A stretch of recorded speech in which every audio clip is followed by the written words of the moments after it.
Thank you to the British Council and all the organizers that are involved in putting this together. It's such an honor and a privilege to be involved in this auspicious conference. I'll keep my responses to the 4 questions that we were given to respond to. The first one being, how has COVID influenced your work? We would summarize this as follows. It brought to the fore the significance of SDG 3, which speaks of good health and well-being. And in the context of the CCI's cultural and creative industries, when you look at how this SDG is articulated, this was not anticipated in any way that something of this magnitude would happen. As much as we're lobbying around in a particular SDG explicitly on culture, I'm not sure if we're going to get any closer to that particular SDG addressing what COVID-19 has presented before us. And you can now imagine, even now in the absence of that particular SDG on culture, how more complicated it is for the culture sector in our various jurisdictions and globally. It is a challenge to respond to this particular SDG and what opportunities and challenges it offers for the future. I can only imagine even more complex scenarios than what we could benchmark on COVID-19. What also comes as another factor is the need for scaling up disaster preparedness and response capabilities in the cultural and creative industries. I'm not sure at this stage how that may be achieved, because the moment one talks of industry, you are talking about profit, you are talking about making money. And also beginning to imagine the discourse around cultural and creative industries on what opportunities remain for those working in creative civil society, for example, because the discourse or work around disaster preparedness and response, when we look at the mainstream civil society organizations, is mainly done by non-profit organizations, and corporates come in terms of support with whatever needs may be there for those who are affected. So are we anticipating the CCIs of now and the future playing this commercial role? And to what extent are they ready to play this role when they are also in need of capacity, either in terms of funding, in terms of human resources? So for us, it really creates so many questions begging for answers. Another scenario that we see on this particular question is the need to scale up digital resilience capabilities in terms of human resources and technical. And when we look at the north, south, or west, east divide, either due to political reasons, economic reasons, social reasons, there's such inequalities around digital resilience. And these are some of the things that COVID has exposed that need more attention. Making people or calling for people to switch to online on digital is not as obvious, as automatic, or as simple as it sounds, because of the varying conditions that we find ourselves operating in as CCIs. My 4th submission on this particular point is need for global competitiveness in terms of programming and profiling of our work, is to fully seize the unlimited opportunities presented by the digital environment. So the digital space is such a space that for those who are not able to be on it, either by way of social media or websites, it's like to the world, you don't exist because you are not in that space. And the moment you are in that space, you are measured against the West. So you have no disclaimers on why your Facebook should not be as, your Facebook page or your website should not be as good as X, Y, or Z.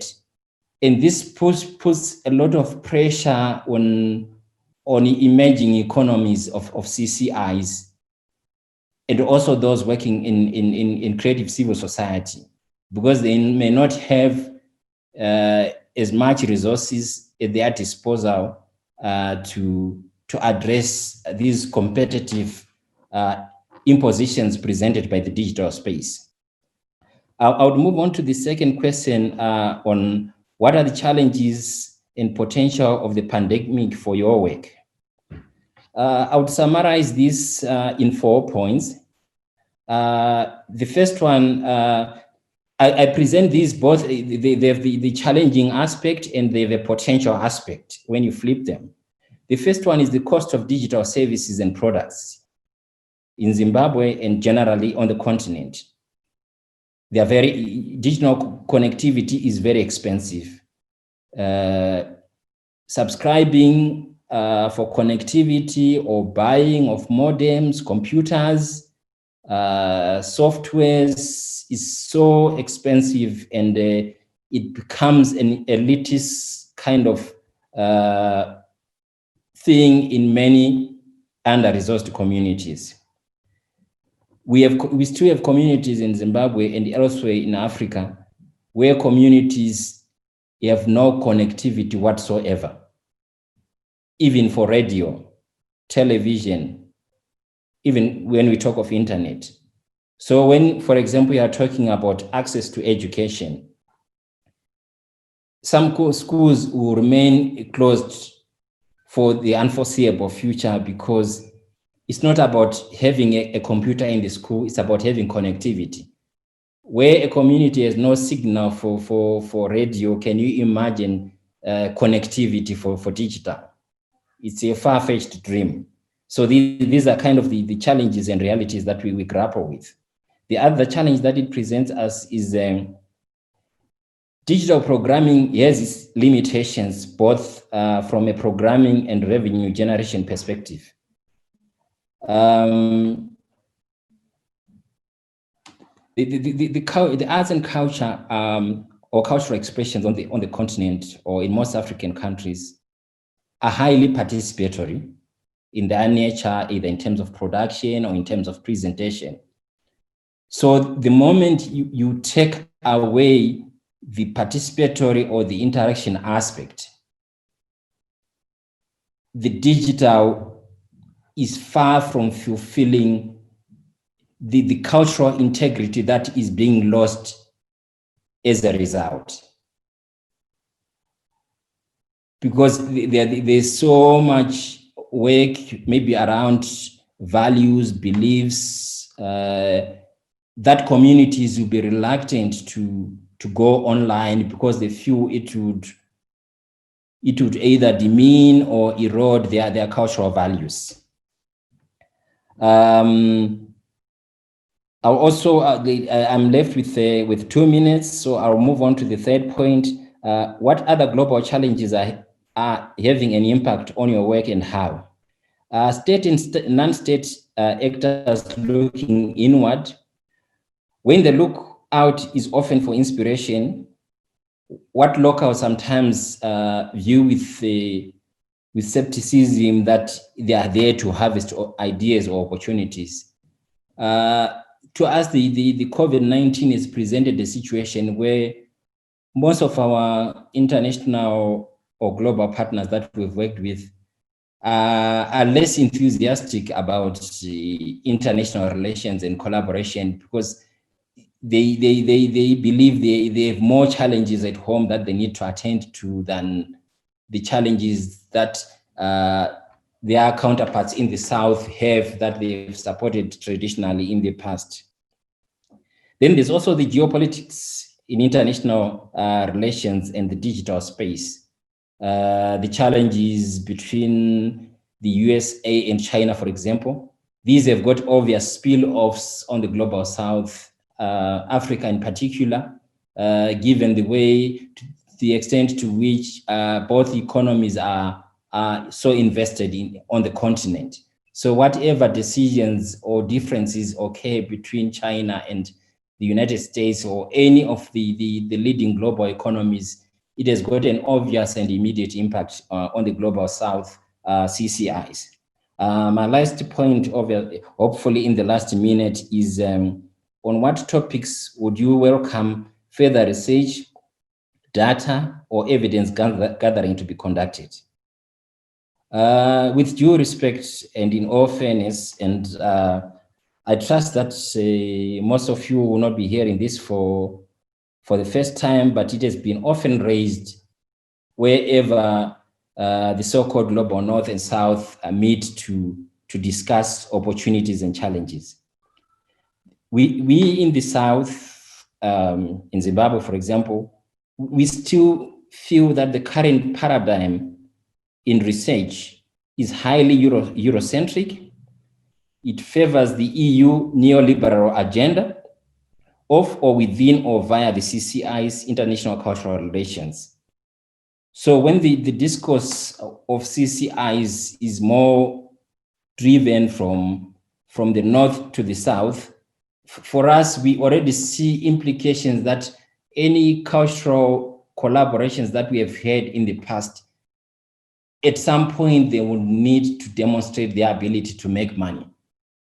I would not imagine how the non-profit exchanges that we've had in the past would continue as a status quo when the new discourse and thinking is cultural and creative industries.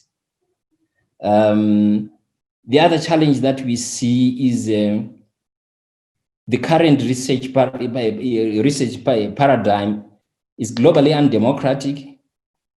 It lacks cultural integrity, especially in the South, and therefore hardly authentically beneficial to local.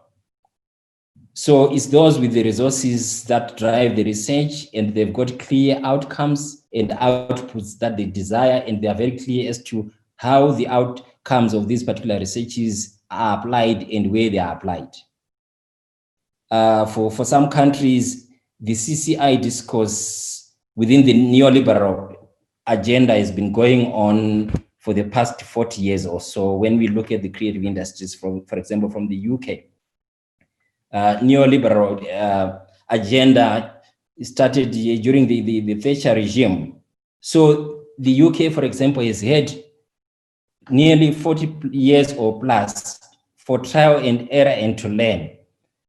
And now those who have to move into the cultural and creative industry space have to find themselves competing with somebody who has been doing something for the past 40 years and they've lessons that they've learned.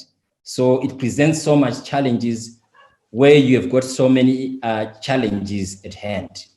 And in closing, I would give a scenario like Zimbabwe, which is a former colony of the UK, and the current differences that exist between the two countries.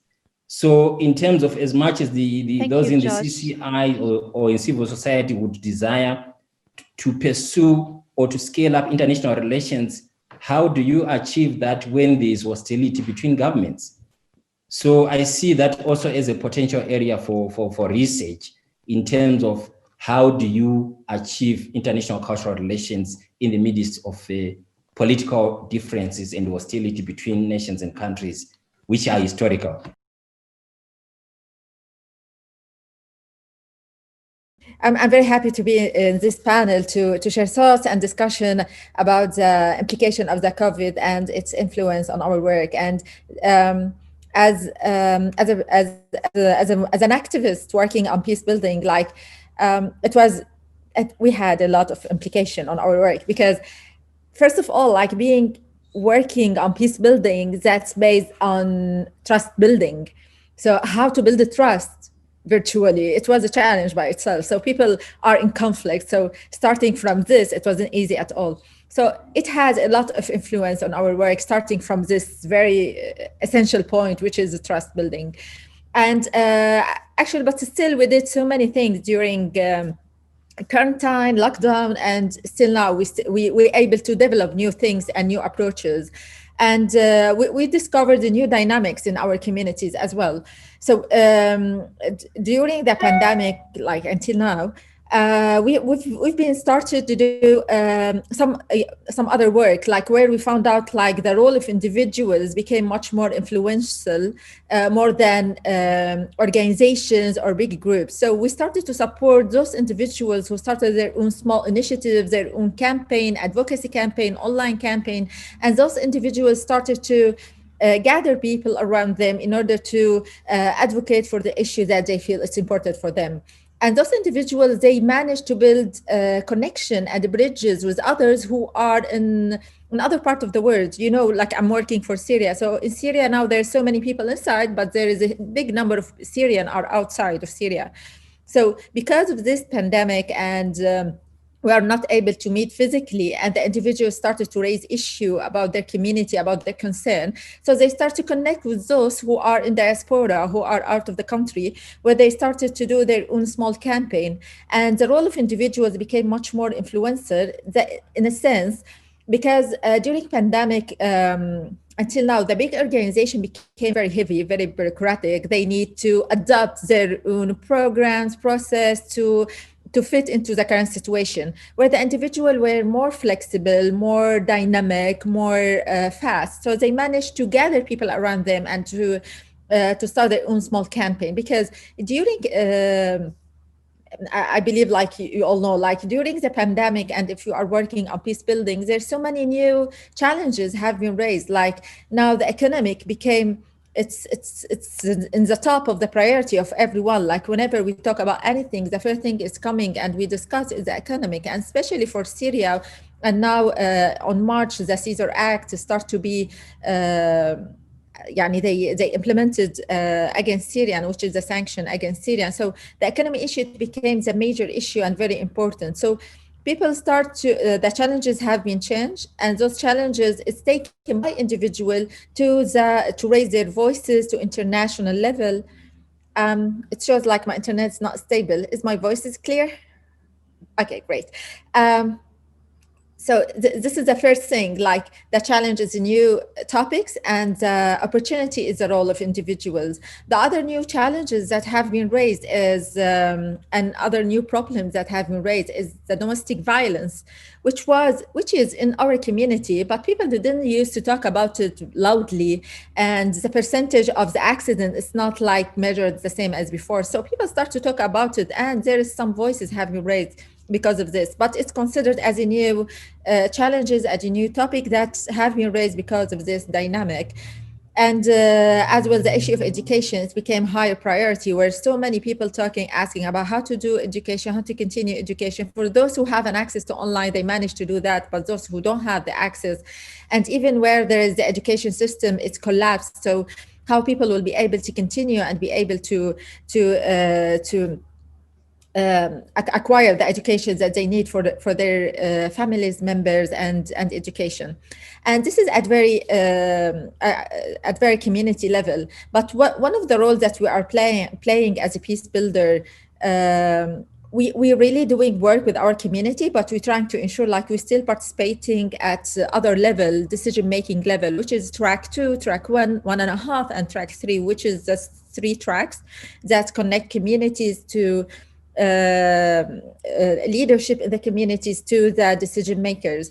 So we found out like, yes, there is still, we are able to participate at the other level of decision making level, but it wasn't that effective. The rooms became much more not inclusive, because by shifting to online, there were an assumption like now by shifting to online, we will be able to invite everyone and those people will be able to participate, which is a wrong assumption, because if we didn't plan for that, this will not happen. So those rooms were marginalized more people because of just shifting to online without planning to include more other people, because not all people are able to join, to participate online. So we lost so many people, we lost so many voices to be able to participate at this level.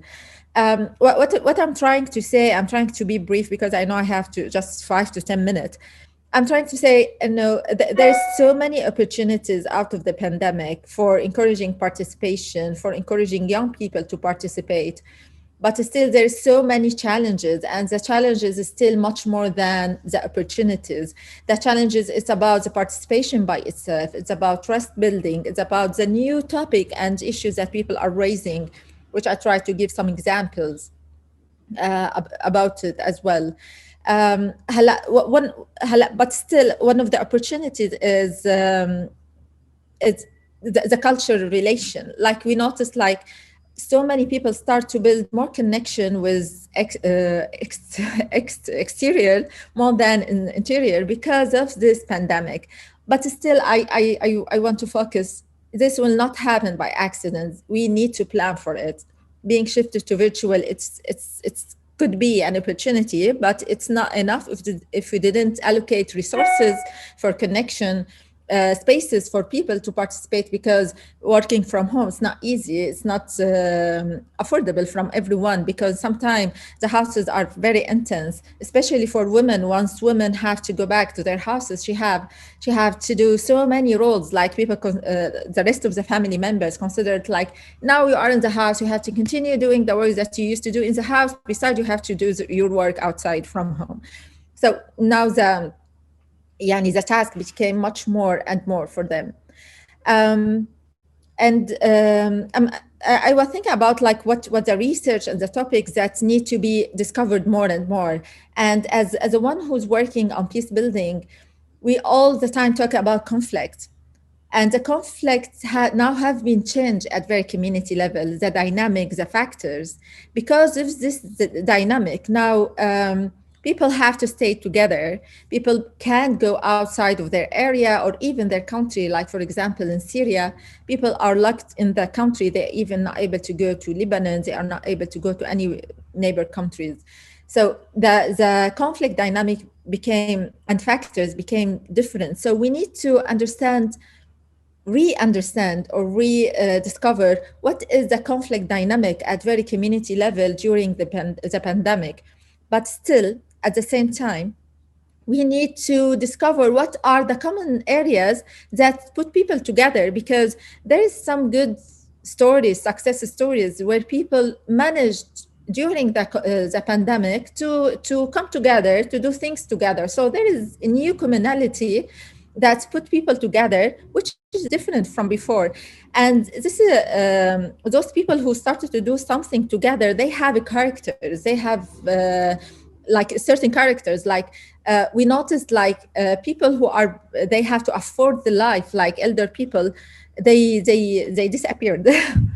They didn't participate with daily activities. They have to find how to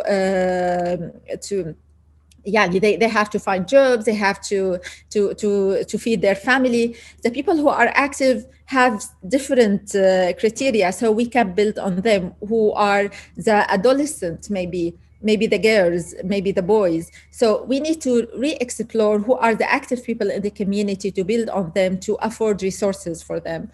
And at the same time, we need to think about so that the actors and the new conflict dynamic and factors as well. And at the same time, we need to rethink about the definition of the community by itself, because now there's several communities in the community, and maybe you can see people who come together, but those people, like they starting to do activities together, and they create their own community by starting their own movement. So we feel like in one way or another there is a movement trend more than advocacy campaign trends, movement trends where it could gather people from different backgrounds. They might be directly affected or indirectly affected by the cause, but they all feel like they are part of this cause. So to understand this community, this wider definition of the community, it became, for me, I think it's very important. And if we started to understand this new reality around us, which is about like the dynamic and factors, what is the community, who are the active actors now, so we'll be able to design our intervention in more effective way, in more sustainable way, because we found out like we was leaning on the organizations, the big organizations that those are the organizations that provide support or guidance for the communities. But we found out like during the crisis and the pandemic, they were tired, they were locked with their process, with their procedure, and all of the procedures that they have to change because of the pandemic. So we need to rethink about all of those factors. I just want to share at this يعني هيك very fast what I have shared. I'm looking like to have discussion actually, so we can go more in depth. I believe like there is so many things, and we really, I believe we and others did so many things together. So I'll be happy to share lately.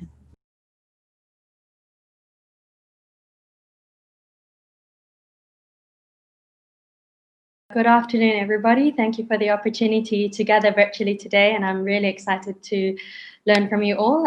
I wear several other hats as well, which I will share a bit later.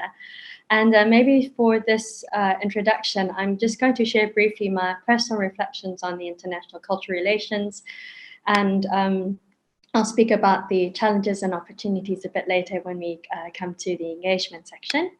So international cultural relations for me are inextricably linked to our interconnectedness as human beings, how we relate to each other, the experiences we share, and how we express our humanity. Technology has, of course, made these interactions possible in the palm of our hands, and COVID has accelerated yet simultaneously confined such interactions. Two distinct characteristics that I have observed in this field to be critical. First is leadership, and second is funding. So examining the state, shape, and role of international cultural relations at a time of global crises, I'd like to offer a provocation and take a moment to pause and ask us to think of a time prior to what is deemed as a time of crises. And within this pause, pose an opportunity for moral imagination, as described by Jean-Paul Lederach as the capacity to recognize turning points and possibilities in order to venture down unknown paths and create what does not yet exist. Although this concept stems from the field of peace building and invites us to reflect on our own web of relationships, the tension of paradoxical curiosity, to think about taking risks and committing to the creative act. All these elements are directly connected to building trust and enhancing cooperation and understanding across national borders. Another element I might add to intercultural dialogue is intergenerational dialogue, and the importance of sharing knowledge and experience both upstream and downstream vertically and horizontally across silos. My Taiwanese heritage stresses the importance of self-mastery, quoting Daisaku Ikeda, who says, "A great human revolution in just a single individual will help achieve a change in the destiny of a nation, and further, can even enable a change in the destiny of all humankind." Growing up in South Africa, individuals are deeply connected to their communities. This sense of Ubuntu, I am because you are because we are, that it takes a village to raise a child, expresses our collective humanity. Ultimately, if we want to go fast, we go alone. But if we want to go far, we must go together. Dialogue is key to fostering understanding and a shared sense of purpose. And from there, a change in behavior, a virtuous cycle of influence can be expanded to address our global challenges in a compassionate and sustainable way. Together, I believe we can future-proof international cultural relations. Thank you.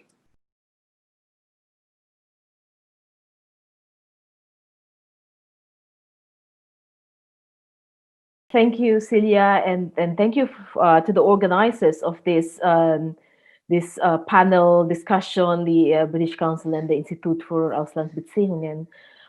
When we started in early January, so we have these plans of doing our campaigns. We are a campaign organization. We do work on trade, and we are prepared on what the new normal would be in the UK, which is the state where we have a Brexit. So we are looking forward to working on how do we campaign on the new free trade agreements that the UK will enter into in this new reality. And then at the same time, we have our ongoing campaign on climate justice, on migration, and also our pharma campaign. So when COVID-19 happened or started to become a global pandemic in March, our first challenge, of course, is how do we balance what we planned and the strategies we've set up at the start of the year, and also how to increase our reactive capacity to address the current situation. So the global coronavirus interview series came up from when we shifted our work on webinars. So we should have had our 50th anniversary, where we also discuss how we work in campaign with various movements and NGOs for the last 50 years, which we were hoping to have more than 500 warm bodies to fill the room, but then we ended up in a webinar. And then, so we ended up doing a series of webinars on how do we rethink trade, how do we rethink access to medicine, how do we rethink climate justice and migration, given the fact that we could no longer meet face to face. And one of what strikes me in those webinars is that people have a very keen interest to know what's happening outside the UK, especially what's happening in the global south. And at the same time, we think that something that we could add on is also sharing the viewpoints from movements, from organized groups of communities and networks that are also pushing forward alternatives. So the question of how do we rebuild, how do we reset the global finance, the global trade regime in this period of the pandemic, gave birth to that idea of doing an interview series. And so in a way, it's taking advantage of the fact that now we can reach out to anyone that we know from the South without paying for the tickets to come to London through the interview series. And of course, the other side, the downside of that is that some of our campaigns rely on people meeting face to face, on exchanging and debating and discussing. So that indeed was a very huge downside. Just last week, we had our global week of action on debt cancellation. So that's also one of the new or a revive program that we'd had, because we felt that in the South, they're not just challenged by the issue of lack of facilities, lack of health access to the future anti-COVID vaccines, but also that they are still reeling from structural adjustment programs, from debts wherein a big part of their national budget have to go through enriching the banks of based in the north, and also the private banks based here in the UK. So that campaign and was also featured in at least two of our interviews, one on Kenya, and also Ivonne also mentioned that in her interviews on Ecuador. Part of this idea as well is that calling for debt cancellation is not just a charity issue. It's also about freeing the global south and giving them more room for maneuverability. And what was shown to us by the pandemic as well is that if governments in the north was able to do what they don't normally do, which is put more money on public services, put more money to give support to businesses and workers, then how can that be done in the south when they have to automatically channel their big resources to paying their debts? Also on the COVID issue, on the pandemic issue, one call that we have is to have a universal access to the future vaccine, and which is to avoid vaccine nationalism. We know that rich countries like the UK have already ordered the first 6 months supply of any future vaccines from the top companies that are producing them. That priority, that privilege is not available to the South. So we are looking, we push the WHO, we're pushing the G20 to make it possible that the countries in the South will also have access to those vaccines, and to avoid like a vaccine apartheid, where you have the rich countries that could rely on the corporations from the US, from the UK, from France, And then you have the less developed countries that could only rely on vaccines coming from China or Russia. I don't mean that those other vaccines are less potent, but what I also mean is that will be the reality, that you will have this vaccine apartheid where the rich and the poor have different access. On the issue of climate, that is also our challenge, because we are I'm in the coordinating committee of COP26, and that also relies on big mobilization. So now we are also doing most of our work, instead of political education face to face, we're doing our work online, which countries in the South don't have access to. There are some that could do things like provide a room where there could be meetings globally, and then they will provide translations, especially for indigenous communities in Latin America. But for many countries or many organizations that don't have that capacity, it's a huge issue. And finally, I think I would like to focus on the alternatives, because this is one thing that we wanted to highlight, that when all this ends, when we go through a post-pandemic reality, what kind of reality do we want? What kind of economy, what kind of politics, what kind of democracy, and what kind of social relations do we want? And this is where a reciprocal global solidarity is needed.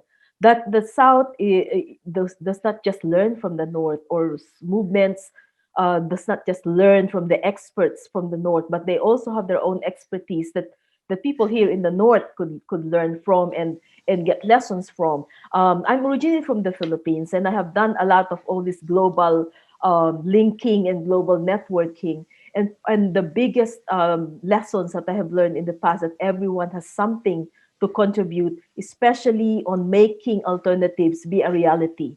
The alternatives are not just, some thinking that could happen 10, 20 years ahead. The alternatives, the systemic alternatives, are already here. It's being practiced, especially by the communities in the South. It is alive and pulsating, but we have to see it as the real deal. It's the real reality that we should give a chance to happen and operationalize. Thank you very much.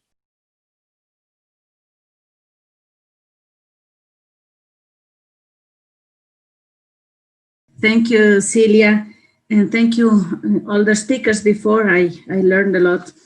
I would like to start saying two things. First of all, thank you, Dottie, and thank you for the organizers to invite me to this conference. That I am very happy, because this is a quite different spaces where I used to be. I mean, we always talk about environment and transnationals and extractivism, always, every day. So to talk about these international cultural relations, for me, it is a little bit different and makes me think differently even. So thank you for that. And the second thing that I wanted to start saying in my 5 minutes is to say that I didn't know what was this ICRRA issue, so I Googled it. ICRRA. And the first thing that Google showed me was something called International Conference on Robotics and Automation.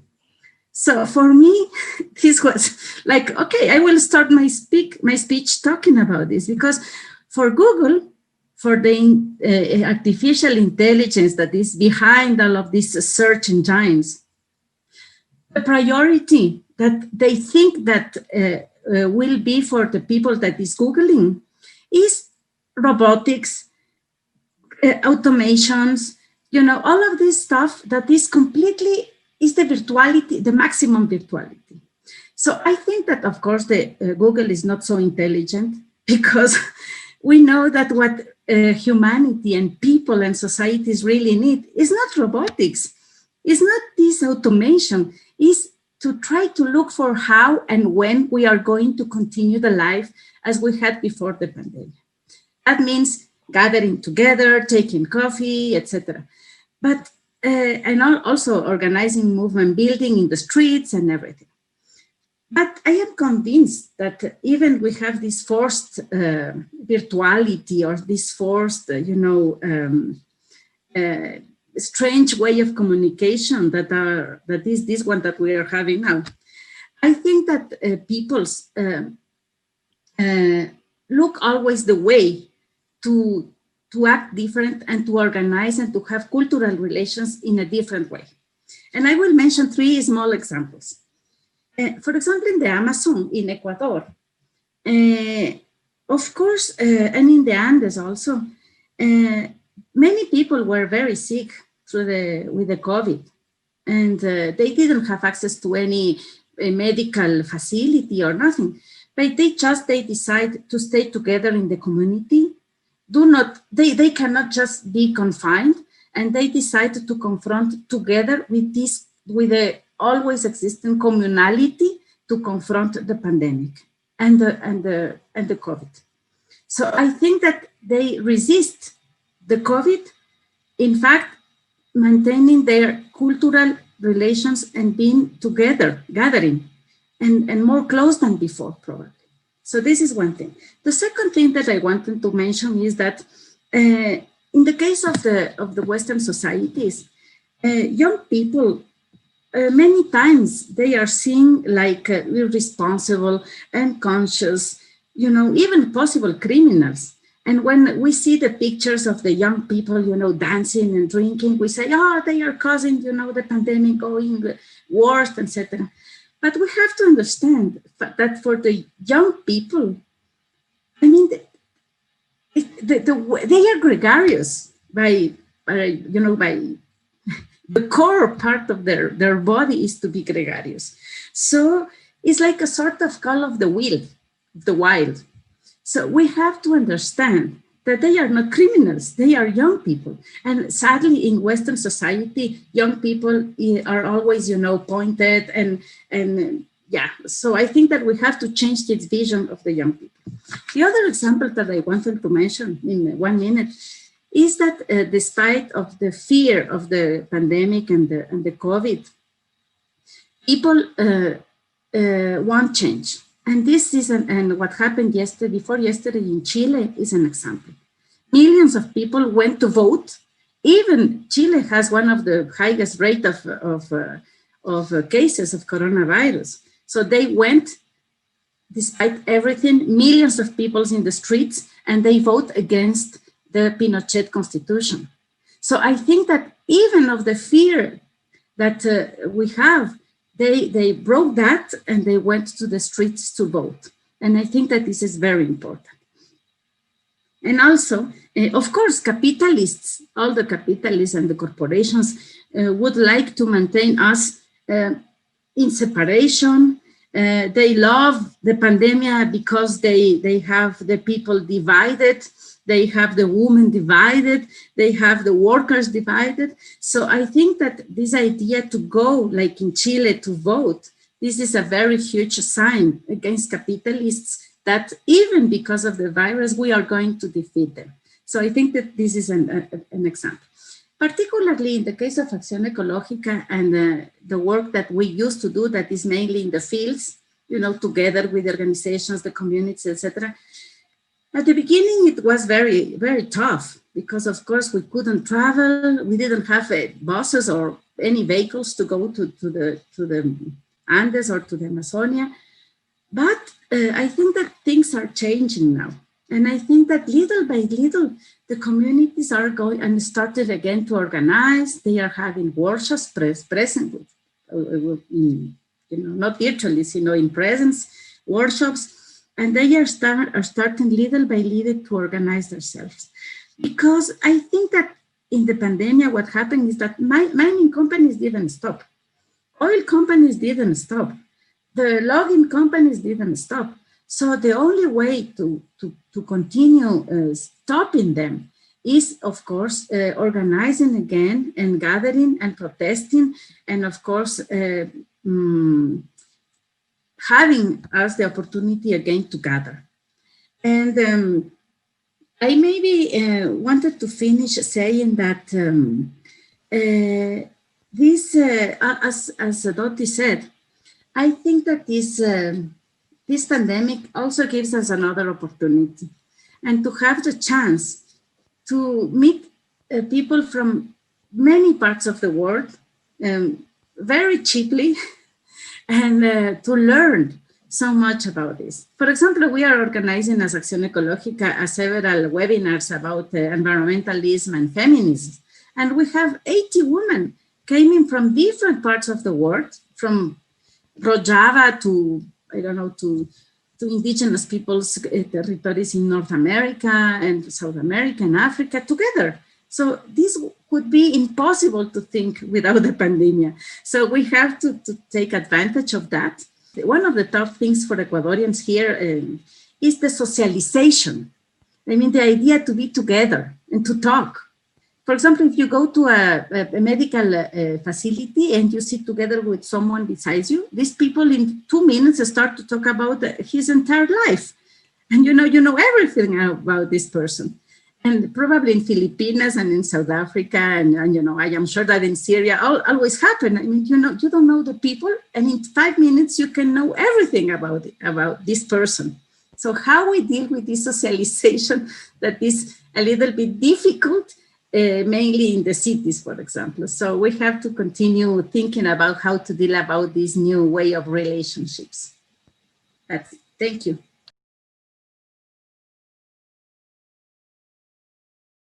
Thank you for this amazing discussion. It's really so important nowadays to have opportunities to hear people from all over the world with different projects and different current situations. I'd like to describe now, first of all, the work of our organization, because we are focused on work with civil society. It seems like we are creating public spaces, parks and gardens, but our main goal is to unite people, to give opportunities to influence the local, governments to change their cities.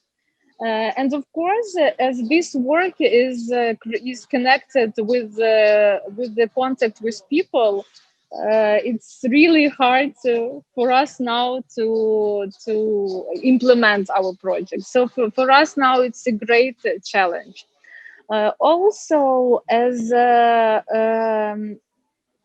what I see now in Ukraine, people are really demotivated and don't believe in their force to change things, to influence the local politics, let's say. Because the